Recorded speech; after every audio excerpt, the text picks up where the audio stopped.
من النهاردة مش هتشيل هم تعليقات العملاء مهما كان عددهم. سوبر ميديا هترد على عملائك بشكل سريع ومحترف من غير ما تفوت ولا تعليق.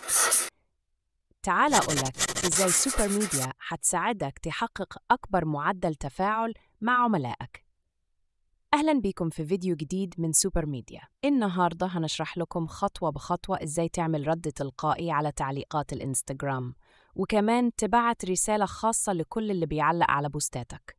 أول حاجة هتعملها هتسجل دخولك على حسابك في السوبر ميديا. بعد كده من القائمة الجانبية هتختار Comment Manager في قسم إنستغرام، ومنها هنختار All Post List. في الصفحة دي هتلاقيها متقسمة لثلاث أجزاء. الجزء الأول وده بيظهر لك حسابات الإنستغرام اللي انت أدمن فيها، فإحنا هنختار الحساب اللي عايزين نفعل فيها الرد التلقائي.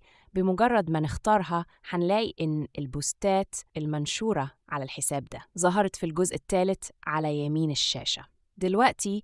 وعشان نبدأ نجهز الرد التلقائي هنروح للجزء اللي في نص الشاشة، هنلاقي زر Enable Full Account Reply. لما نضغط عليه هيطلب منا تفعيل الميزة. من هنا هتظهر لنا شاشة جديدة نقدر من خلالها نحدد إزاي حنرد على تعليقات العملاء. فمثلاً أول اختيار نقدر من خلاله نتحكم إن التعليقات الغير مناسبة نخفيها أو نحذفها تماماً، والتعليقات المناسبة دي بنحددها من خلال إن الكلمات اللي إحنا مش عايزين حد يعلق بيها. وطبعاً نقدر نختار من هنا إننا نبعت له رسالة تحذير من تكرار المخالفة عن طريق إننا نعمل Add Message Template. من هنا هنكتب عنوان القالب وبعدين الرسالة المناسبة من هنا، ونعمل Save وريفرش List. أما التعليقات الإيجابية المهمة فإحنا نقدر من خلال الخيارات دي إننا نبعت له رسالة خاصة بشكل تلقائي لكل رد يكون فيها تفاصيل أكتر. وكمان تقدر ترد على كل الكومنتات أو على تعليقات معينة، ولو تحب ممكن تخفي الكومنت بعد الرد أو تسيبه ظاهر. بعد كده هيظهر عندك خيارين لنوعية الرد على كل التعليقات بنفس صيغة الرد، ودي أهم واحدة فيهم ودي اللي هنشرحها النهاردة. كمان ممكن لو حد بعت كلمات محددة ترد عليه. من الخيارات دي هنختار Generic Message for All، فهيظهر المكان اللي بنكتب فيه اسم الكامبين، وتحت منه صندوق التعليقات المخصص لكتابة الرد.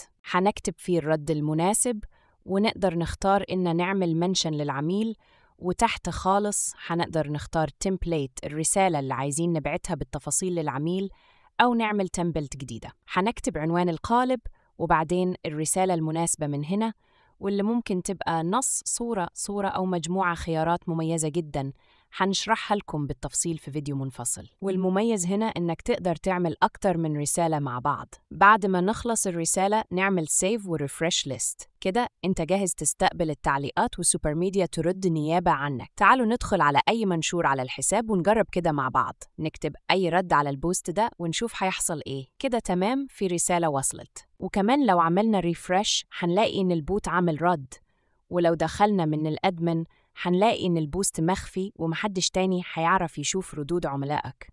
فلو أنت مشغل إعلان وجايب لك ردود كتير وعايز ترتاح من الردود الكتير وتدي لعملائك تجربة محترمة وتفاعلية، جرب ميزة الرد التلقائي من سوبر ميديا وسجل حسابك على المنصة من اللينك في الوصف دلوقتي حالاً.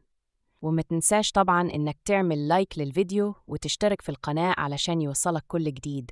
ولو عندك أي استفسار سيب لنا تعليق باستفسارك وإحنا أكيد هنرد عليه.